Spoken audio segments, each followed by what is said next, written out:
یہ کہانی ایک ایسی بچی کی ہے جس نے بچپن ہی میں ماں باپ کھو دیے، مگر اس کی زندگی میں اللہ کا ایسا کرم شامل ہوا کہ وہ ایک دن ساری دنیا کے لیے مثال بن گئی۔ یتیمی میں تنہا، بے سہارا، لیکن دل میں روشنی تھی۔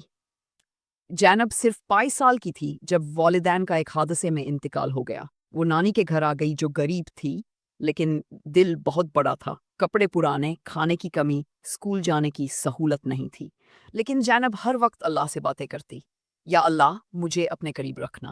تنہا راتیں، چھت سے آسمان کو تکنا، دعائیں مانگنا، یا اللہ میں تیرے بغیر کچھ نہیں، تو میرا باپ ہے، تو میری ماں ہے۔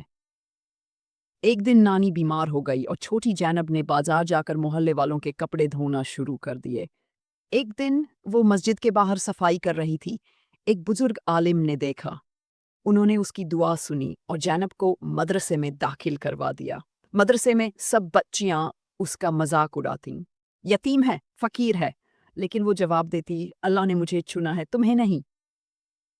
زینب دن رات قرآن یاد کرنے لگی۔ 2 سال کے اندر حافظہ قرآن بن گئی۔ پھر مقابلے میں شرکت کی جہاں اس نے پورے شہر میں پہلی پوزیشن حاصل کی۔ میڈیا نے اس کی خبر چلائی۔ یتیم بچی نے قوم کا سر فخر سے بلند کر دیا۔ ایک مشہور اسلامی یونیورسٹی نے زینب کو اسکالرشپ آفر کی۔ عرب ملک میں تعلیم کے دوران اس نے تفسیر، حدیث اور فقہ میں مہارت حاصل کی۔ اس کی لکھی ہوئی کتاب یتیمی میں روشنی لاکھوں لوگوں نے پڑھی۔ وہ عورتوں اور یتیم بچوں کے لیے ادارہ کھولتی ہے۔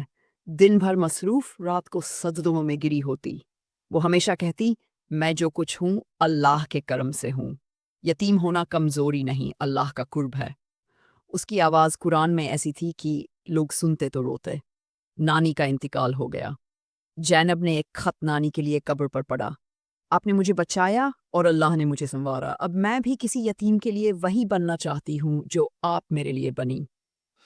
اس خط نے لاکھوں لوگوں کو رلا دیا۔ زینب اب لاکھوں خواتین کے لیے مثال تھی۔ ہر یتیم بچہ اس میں اپنی امید دیکھتا۔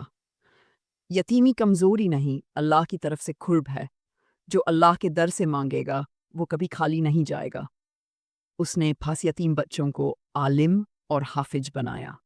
ایک دن زینب سجدے میں ہی دنیا سے رخصت ہو گئی۔ ہزاروں لوگ جنازے میں شریک ہوئے۔ ایک بوڑھی عورت نے کہا، یہ بچی یتیم ضرور تھی مگر اللہ کی ولیہ بھی تھی۔ سنا ہے قبر سے تلاوت کی آواز آتی تھی، اگر تم یتیم ہو یا تنہا ہو تو جان لو تم کسی انسان کے نہیں، اللہ کے ہو، اور جب کوئی اللہ کا ہو جائے تو دنیا کی کوئی طاقت اسے گرا نہیں سکتی۔